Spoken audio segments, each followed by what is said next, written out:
This is a real pleasure for me to introduce Peter. Peter describes himself as an octogenarian libertarian. He's written 3 books: The Fragility of Freedom, Liberty at Risk, and The Fortunate. All of them are for sale at the table at the back, and I would like to commend all of those books to you. They are a fantastic introduction to economics, and I learned a great deal reading and reviewing that for Quadrant. It was a real education and a privilege to do that review. He's a co-contributor to Quadrant. He wrote a piece called Chalmers Offers Australia a New Deal, which appeared in the March edition. He has a blog at www.peterfenwick.com where he applies the Austrian School of Economics to current issues. Peter was born in Geelong, Australia, and educated at Geelong College. He has a BE and an MBA from Melbourne University. In 1976, Peter founded Fenwick Software, an IT consultancy. Its culture is built on the principles of classical liberalism. When Peter retired in 2011, he established an employee shareholder scheme and sold 75% of the shares to key staff, one of whom, a gentleman called Greg Galloway, has been successfully managing Fenwick Software ever since. Peter plays chess and royal tennis. He's been married to Jill, a teacher, historian and author since 1966, and they live in East Melbourne. They have 3 sons, 3 grandchildren.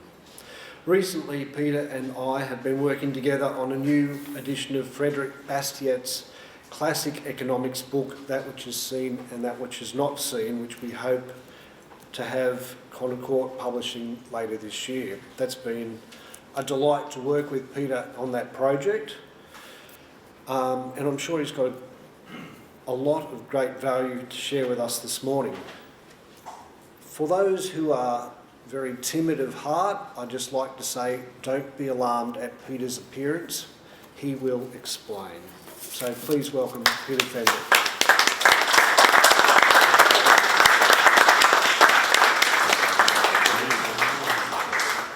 I think it goes under there. Yep. Well, there's no one here. Up that back. We just need the volume a little bit louder, I think. Okay. Sure, that's Peter's. That's Peter's. That's mine. Is that his? Or is it number 5? Yes, I'm not sure. I might have to bring that closer. Excellent. You're probably wondering why I'm standing here this morning looking like Moshi Diane. A pro-Israeli gesture.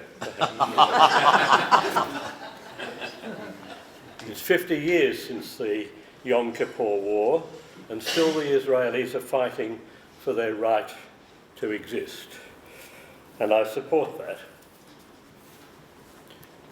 But there's a more prosaic reason for the eye patch. I had surgery on my right eye a few days ago, and I still can't see fully out of the right eye. Consequently, my notes are in a larger font. On the 14th of May this year, I became an octogenarian. On my 80th birthday. How about that for a coincidence? How does an octogenarian who studied civil engineering in the 60s and ran a software company for 35 years come to be here today talking on the philosophy of subsidiarity and its political consequences? It's a mystery. So before we get to the serious stuff, I owe you an explanation. For 35 years, I ran a software company. One has to earn a living. Writing books on libertarian philosophy and Austrian economics had to wait until I retired. However, I used the company as a test bed for my beliefs. I created a culture based on liberal philosophy, and the company thrived. When I retired in 2011, I established an employee shareholder scheme and sold 75% on generous terms to key staff, one of whom, Greg Galloway, then not yet 30, has been successfully managing the firm ever since. I explained to Greg at the time that as I only owned 25% now, he needed to make the firm 4 times as large to make it worth my while. You know, it took him nearly 6 years to do that. It's now more successful and more profitable than ever. Greg and his fellow shareholders have maintained the culture. After we've been operating a few years, my offsider Andrew Ferguson suggested that we should have written employment agreements. And when I asked why, he said, well, everyone else does. So I gathered together some examples of other firms' employment agreements. They were atrocious. I observed 2 common failings. One, they seldom mentioned what the firm was all about. There was no sense of purpose. And 2, they had a clause normally hidden at the end of the document explaining the grievous consequences if the employee ever did the wrong thing. The worst example was one from the school where my wife taught. It began not with an expression of how the aim was to educate young ladies and to inspire them to fulfil their role as valuable members of society. Not at all. Not a mention. It began with the entitlements of the teacher when she was not at work. I determined to correct these deficiencies. The Fenwick Software Employment Agreement puts the most important clauses first. It begins with the identity of Fenwick Software. Fenwick Software is a consulting firm whose purpose is to help its clients through the effective use of information and communication technologies to strengthen their competitive position and to develop their businesses in a sound and profitable manner. You will participate in this work. You'll be granted an appropriate degree of autonomy and will be responsible for your own actions. You will have opportunities to learn and to grow and to assume more and more responsibility. You'll commit yourself diligently to apply all your skills and efforts to this end. Your primary responsibility is to provide value for your clients. You'll use your best endeavours to promote and enhance the interests, reputation and profitability of Fenwick Software. The second clause describes our staff's responsibility to others. In the course of your work, you'll have access to confidential information about Fenwick Software and its clients. This will include financial, marketing, personnel and operational data, plans and methodologies. We believe that it is essential if you are to fulfil your role as an employee and a consultant that your access to information is not restricted. But this imposes a responsibility on you. You must never betray the trust that we give you. You must never use the information made available to you or obtained by you in the course of your employment for any purpose of your own, nor exploit it at any time, including after termination of employment. Of course, I never expected new graduates to absorb all this at once. Culture cannot be explained, it cannot be learned, it must be imbibed. The culture of Fenwick Software can be understood only by experiencing it, by living it. And they do, most of them anyway. One interesting statistic was permanence. In an industry where the average length of stay was typically 18 months, our average length of service was 8 years. The other important concept was our relationship with our clients. This is the statement of values that guided that relationship. 1. We believe that the effective delivery of professional services requires the establishment of an enduring and trusting relationship between client and supplier. 2. We commit to treating you honestly, fairly and generously in our dealings with you, and expect the same treatment from you. We commit to having the courage to provide you with our best advice. We will identify alternative solutions and recommend what we believe is best for you. We'll ask for your opinions and will act on your instructions. 4. We will persist in our efforts to deliver the best solutions despite unanticipated obstacles. 5. We'll identify conflicts of interest and bring them to your attention. And 6.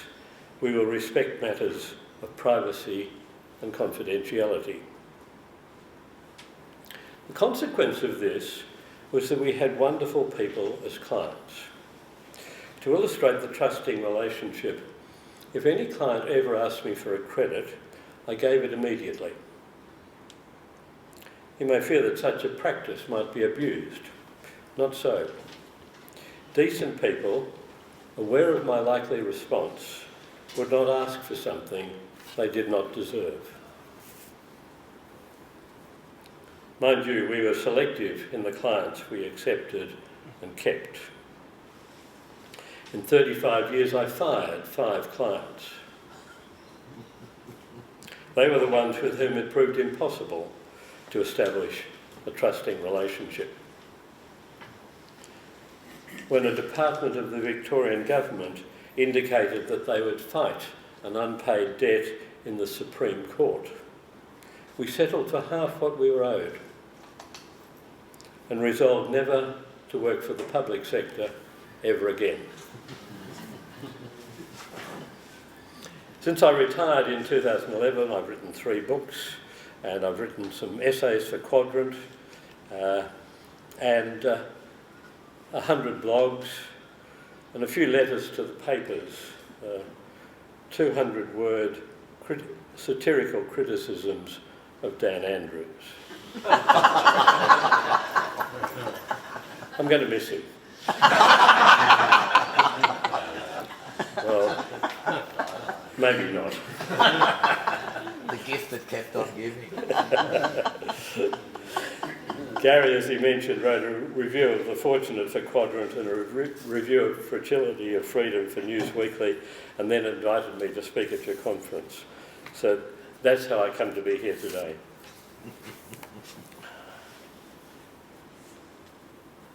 And now we get to the serious stuff.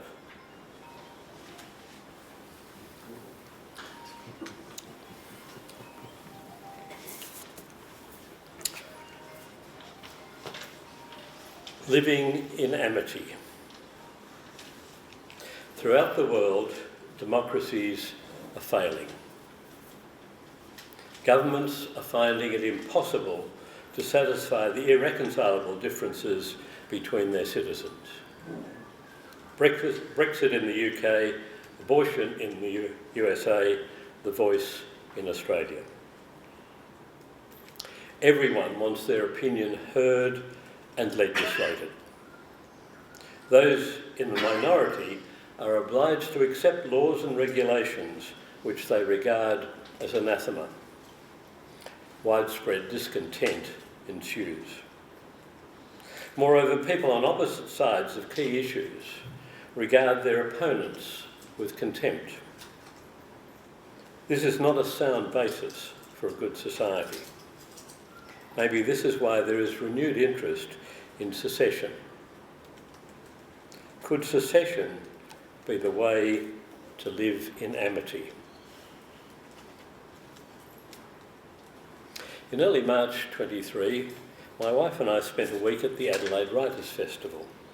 It's a great event, it's free, it's held in the open air.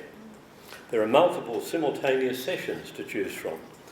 The fiction is excellent, the non-fiction selective with a plainly left-wing bias. It's not the place to go if you want to hear from Geoffrey Blaney, Henry Ergus or Suri Ratnapala, or views on climate change from Stephen Coonan or Michael Schellenberger, or on The Voice from Jacinta Price or Warren Mundine. The director, Louise Adler, knows her audience, as her predecessor, Joe Dyer, did. Mornings began at 8 a.m. in the Star Kitchen and Bar, where we joined Tom Wright for breakfast with papers, as he interviewed journalists and writers about the news of the day. The panels seemed preoccupied with criticising the Murdoch press, although you sensed that neither they nor the audience read The Australian, nor the freely provided Adelaide Advertiser. On the fourth day, Mr. Wright claimed that the interruption of Sydney trains the previous day was an example of market failure, and disproved the whole Hayekian narrative. Neither his panellists nor his audience felt the need to challenge this assertion. I kept my head below the parapet.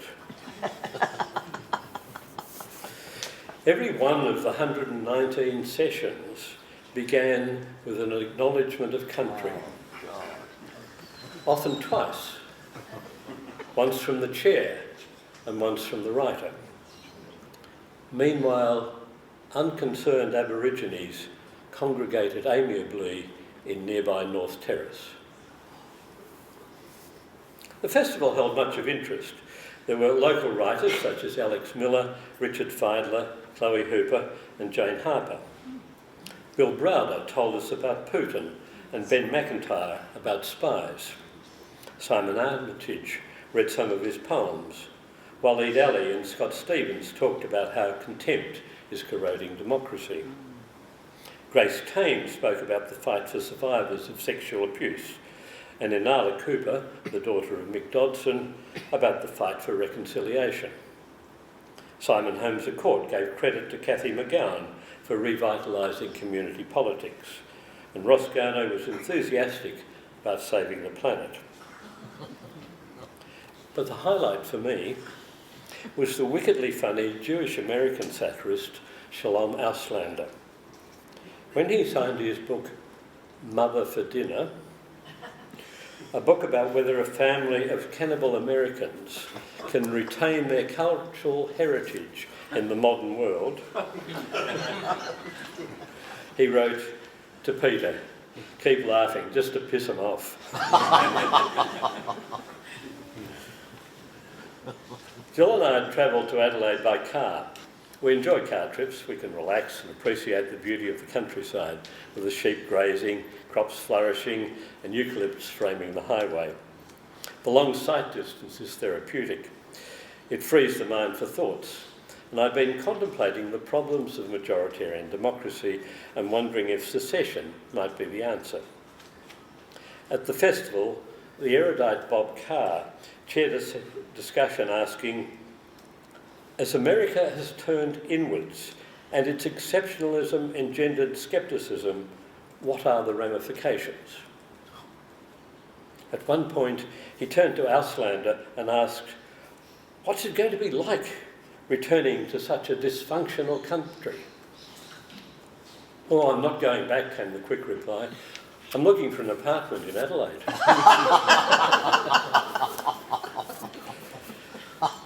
I did not expect to find material on secession in a satirical novel about 12 cannibal Americans, but there it was on page 8 of Mother for Dinner. We're a tribal creature, seventh, he said. Division is the way of man and woman. It's in our blood. Have you ever looked at a map of human migration? We began in Africa as one and got the hell out as soon as we could, braving storms, oceans, beasts, famine. Why? Wanderlust? To see Paris in the springtime? No, because we couldn't stomach each other, not for one more minute. Hell is other people. Sartre said that, but early man would have said it sooner if he'd developed language, or woman. Someday, seventh self, so mark my words, everyone will have a nation of their own. Not every people, every person. It's the only way he'll be satisfied. Or she. Seltzaland, Rosenbloom Village, Abdullahville, Hamandastown, 1 foot by 1 foot squares evenly divided all over the globe, surrounded by walls 10 feet high, topped by razor wire with colourful flags, everyone in their own square singing rousing marches about how their square is number one, how God chose their square above all other squares, how this square foot is their square foot, and God help the person who tries to take it away from them. We'll want stories, tales, legends about our square foot suffering and oppression, about our desperate journeys, about our founders' valiant struggle to make our square the number one it is, and about the evil enemies that to this very day try to take our square away from us.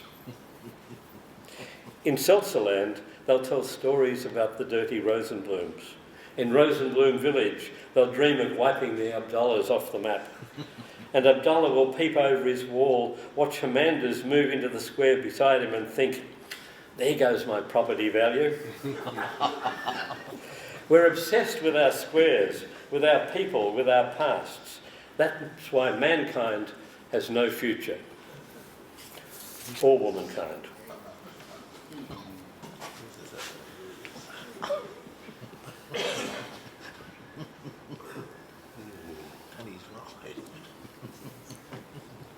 Last year in The Fortunate, I documented how much life has improved for humanity over the past 200 years.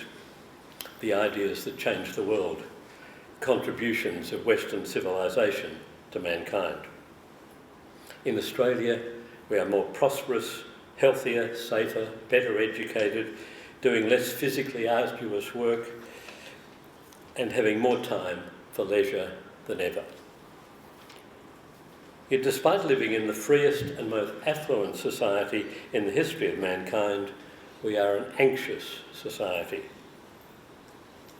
Our politicians are always saying that they know everyone is doing it tough. Really?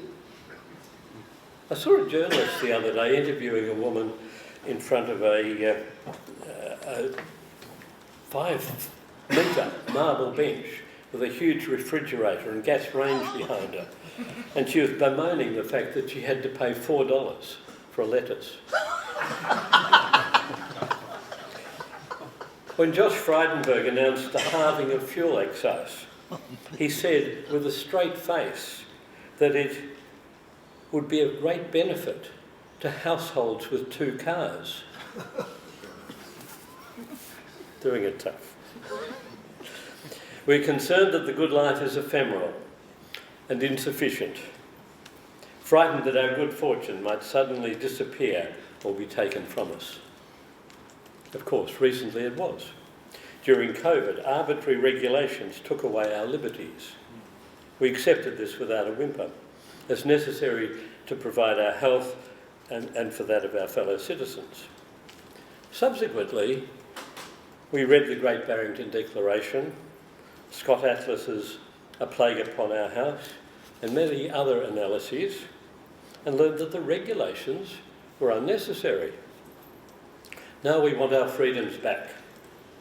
We do not want to be bossed around by politicians and bureaucrats with their self-serving, false propositions.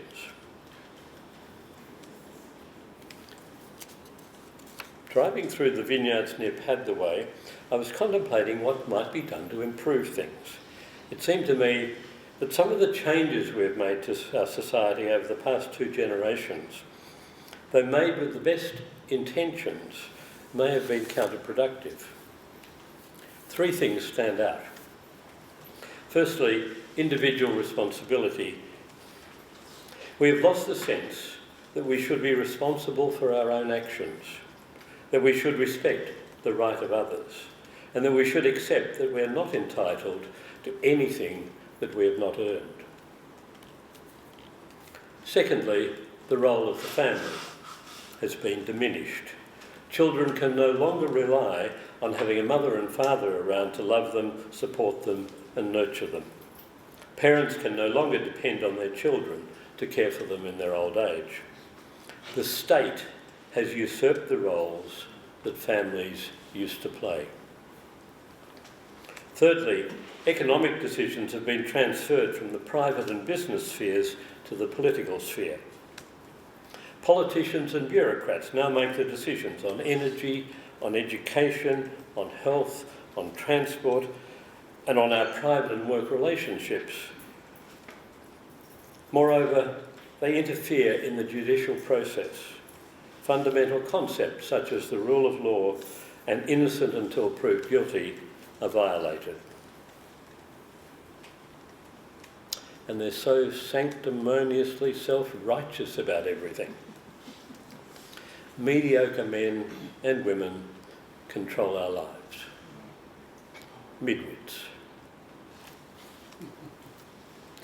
As the rows and rows of healthy vineyards passed by, I wondered if perhaps the solution to all this was subsidiarity.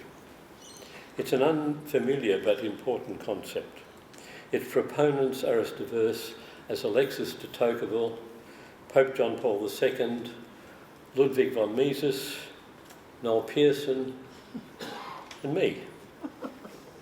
Subsidiarity is the principle of devolving decisions to the lowest practical level. And what individuals can do, society should not take over. And what smaller societies can do, larger societies should not take over. Subsidiarity facilitates a wider range of solutions, quicker and more informed decision-making, and the personal involvement of more citizens. We do what we can ourselves with our family, friends and neighbours. We form voluntary organisations, businesses, clubs and societies so that like-minded citizens can achieve their common objectives. We keep government activity as local as possible, jointly funding only those activities that the group agrees are valuable, keeping citizens closely involved in what is relevant to them. Because there is a diversity of solutions, there is less chance of one bad decision causing systemic failure. Because there is more responsibility for one's actions, there is less opportunity for moral hazard. As Pope John Paul explained, the principle of subsidiarity must be respected. A community of higher order should not interfere in the internal life of a community of lower order, depriving the latter of its functions, but rather should support it in case of need and help coordinate its activity with the activities of the rest of society, always with a view to the common good. By intervening directly and depriving society of its responsibility, the social assistance state leads to a loss of human energies and an inordinate increase in public agencies, which are dominated more by bureaucratic ways of thinking than by concern for serving their clients, and which are accompanied by an enormous increase in spending. In fact, it would appear that needs are best understood and satisfied by people who are closest to them and who act as neighbours to those in need. The more the state provides for us, the more it will want to control us. If the state provides health care, then it will want to legislate to restrict our behaviours and restrict behaviours that endanger our health. Not only hard drugs, but alcohol, tobacco and sugar. During COVID, it also mandated vaccines, restricting access to employment and social gatherings for the unvaccinated, and famously stopping world champion Novak Djokovic from competing in the Australian Open. If the state provides education, it will want to ensure that its own ideology dominates, that its curriculum is taught. If it supports the media, then it will want to ensure that information is not misleading, that only its views are presented. Satire will be verboten. If it supports the arts, then it will want to control the exhibition of pictures and plays, determining which are pornographic, obscene or blasphemous. If it supports sport, then it will want to influence which games are played, where they are played, and the quality of the facilities. This is the reality of modern democracy. Societies are ruled from afar by an elite clerisy. Citizens with influence use the state to impose their views and preferences on their fellow man. Sometimes they gain financial favours in return for political support.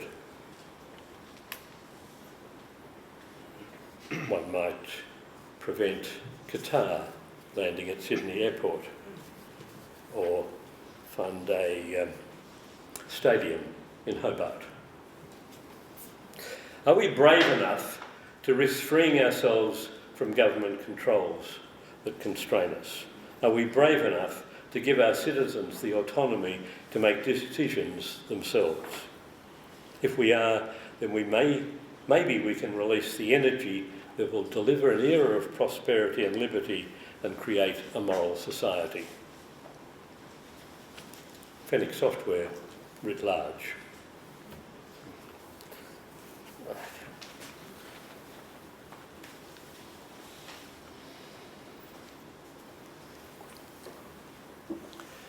Back home in Melbourne, I began to ponder whether subsidiarity was feasible or whether our democracy had constraints that made such a change impossible. I read Hans Hermann Hoppe's Democracy, the God That Failed.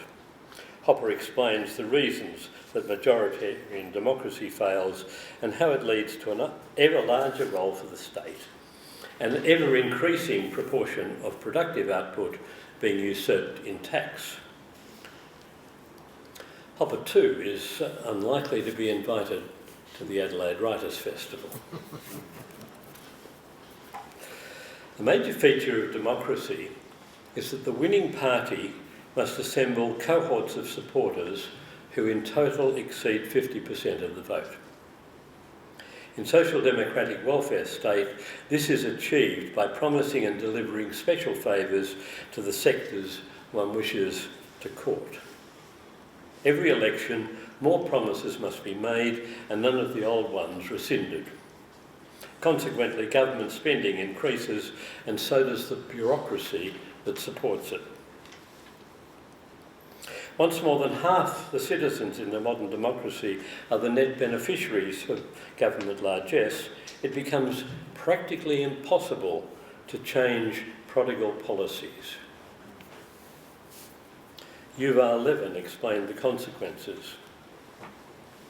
Moreover, because all citizens, not only the poor, become recipients of benefits, people in the middle class come to approach their government as claimants, not self-governing citizens, and to approach the social safety net not as a great majority of givers eager to make sure that a small minority of recipients are spared from devastating poverty, but as a massive dependence, demanding what they are owed.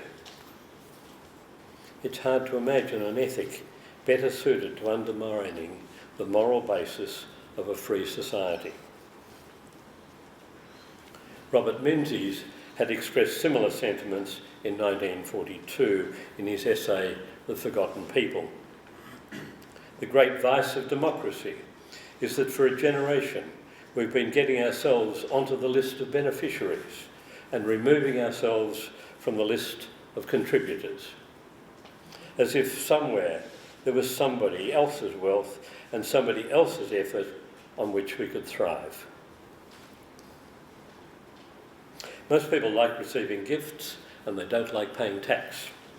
Consequently, governments promise more in benefits than they are prepared to extract in taxation.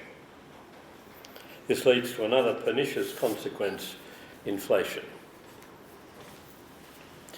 Journalists and politicians will often mistakenly portray the cause of inflation as businesses increasing their prices.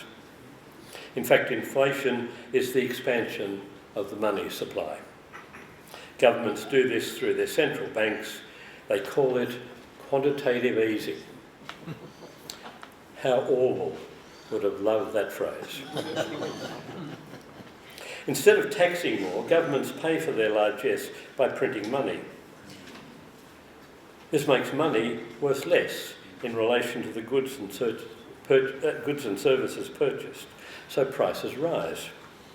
To illustrate, over the past 100 years, the price of gold has risen from $20 US an ounce to $2,000 US an ounce. The value of gold is unchanged. The value of money has decreased 100-fold. In the October 23 edition of Quadrant, Emeritus Professor Wolfgang Kasper gives us an Australian example.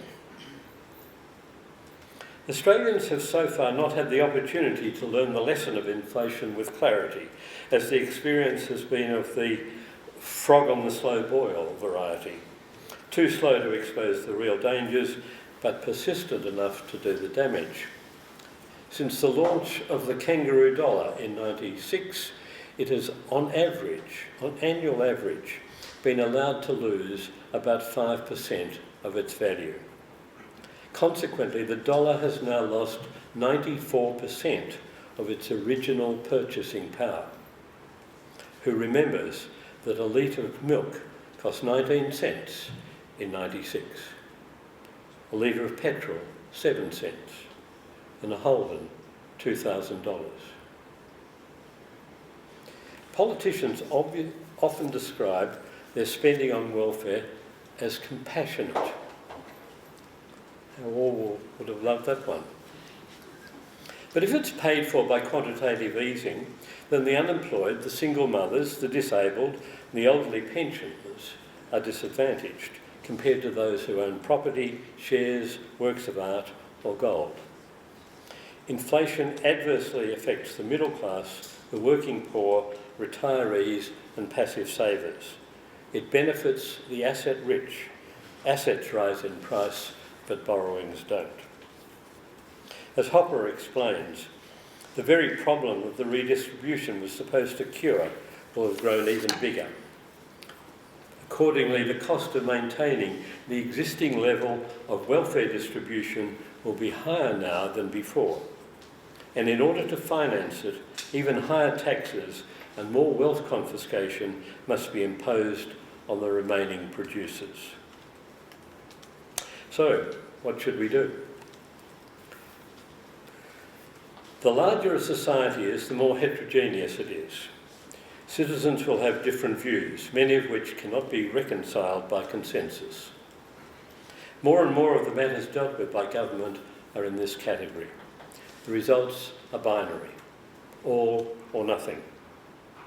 Only one view can prevail. The minority, and it could be a 49% majority, lose out and become disaffected. This is the problem in America that Bob Carr alluded to. What if our societies were much smaller, more homogeneous? What if we applied the principle of subsidiarity? What if we did as much as possible ourselves and with our friends and neighbours? What if we got things done by forming contractual relationships with our fellow citizens and their clubs and businesses? What if we ceased asking, what's the government going to do about it? What if like-minded citizens seceded and formed their own society? Impossible, you say? Not necessarily so. The number of sovereign states in the world has tripled in the past 80 years. Many of them have done very well. Think of Israel, South Korea, India, Czechia, Estonia, Lithuania, Botswana and Algeria. Also, secession is an active consideration in many places, including Scotland, Catalonia, Flanders, Quebec, Orkney, Khalistan and California. Even West Australians and the citizens of New England in northern New South Wales flirt with the idea from time to time. And in the Basque Country, they never stop thinking about it. As Ludwig von Mises wrote, "It is a universal right. Whenever the inhabitants of a particular territory, whether it be a single village or a whole district, or a series of adjacent districts, make it known by a freely conducted plebiscite that they no longer wish to remain united to the state to which they belong at the time, but wish to either form an independent state or to attach themselves to some other state, their wishes are to be respected and complied with." Our Canberra-centric democracy is not working well for us.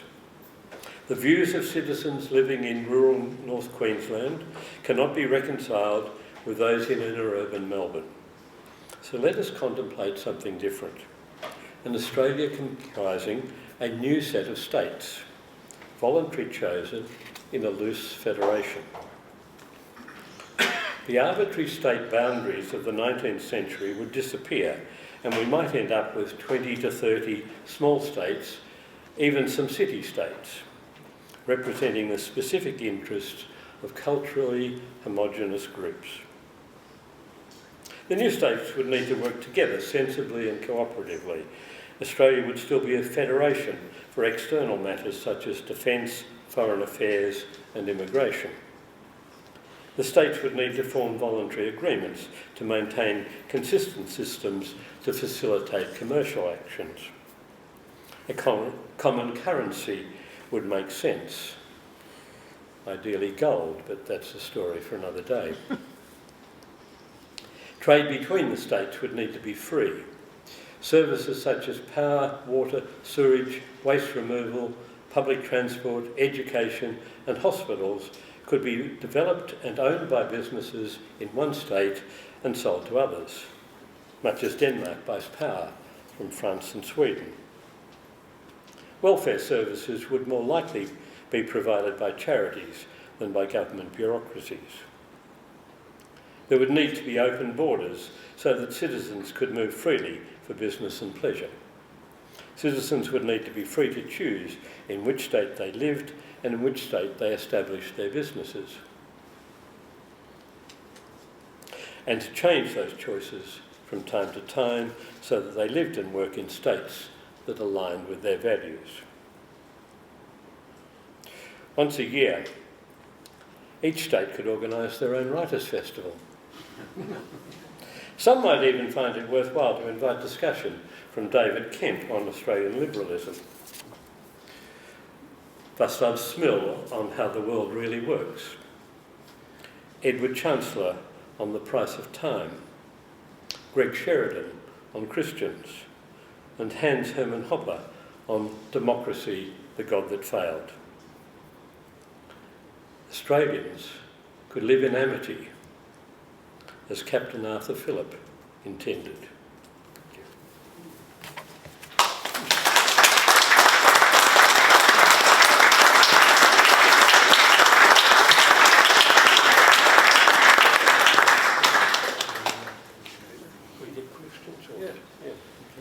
We've got about 5 minutes for questions, folks, so has anyone got a question from Peter?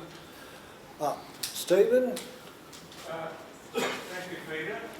Thank you, Gareth. I'd just like to also mention that in the March edition of Quadrant, where Peter has an article, there is also an article by Gary, where he is talking about Machiavelli. It's well worth reading. And there's no paywall on it. One of my daughters has an article in it as well. The false promises of reconciliation. I'd just like to just maybe share some thoughts I had after hearing something that Warren Mundine said about the last weekend's events. He said that the idea of the national voice, something like that, was ridiculous because you just have a Canberra bureaucracy talking to itself and got a Canberra bureaucracy. He said there was really a need for voices, articulate voices from remote communities, those people speaking for themselves and not somebody with a PhD speaking for them.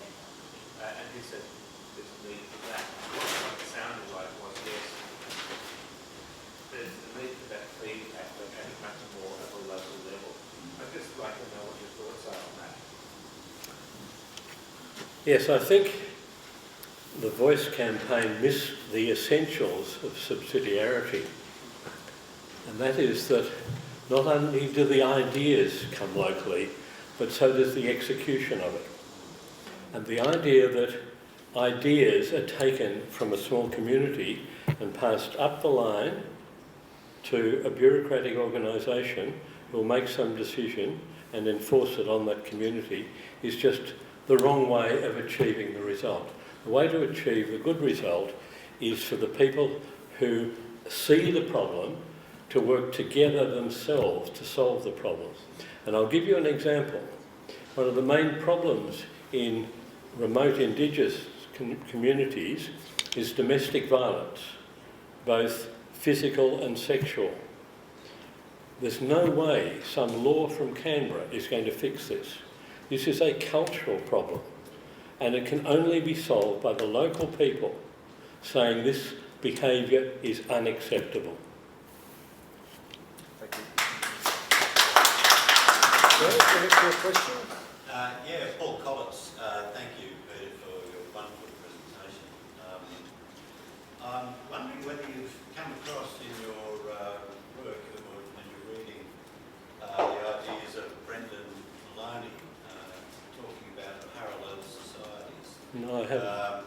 Discernible, his podcast, Matt Wong, who's a Melbourne lawyer, terrific platform he has, Discernible, and Brendan Maloney talks about, particularly coming out of the COVID totalitarianism, individuals getting together, kind of like shop local sort of idea, but avoiding the big tech platforms, creating their own businesses, their own communities, but in parallel to the totalitarianism, that globalism that runs the world now. So you live and move around and have your being in bad states run by bad actors, but you increase in your own lives the spheres in which you can kind of withdraw. So it's a different sort of subsidiarity. It's not small states, city-states, individuals going bush, but it's finding your own communities and increasing that part of your life that you control. So thanks again for your paper, and I'd love you to come across Brendan Maloney's. Thank you. One more question, yes? Would your views on subsidiarity, how would they apply, say, the American Civil War, North and South, and the reasons for the war? How would your views on subsidiarity there apply? I don't think I've got the knowledge of the American Civil War to answer your question. North versus South, agrarian community versus an industrial society. They would have been separate nations. Have the South won. Right. Well, they've still got problems from that, haven't they? I was in America a few years ago, and there's a lovely expression from the people in Atlanta, if I can remember it. It's the recent unpleasantness. That was the burning of Atlanta. Simon? Yes, Simon here. We've clearly got a broken international money system, Yes. increasing deficits, increasing debt, can't be serviced by states and nations.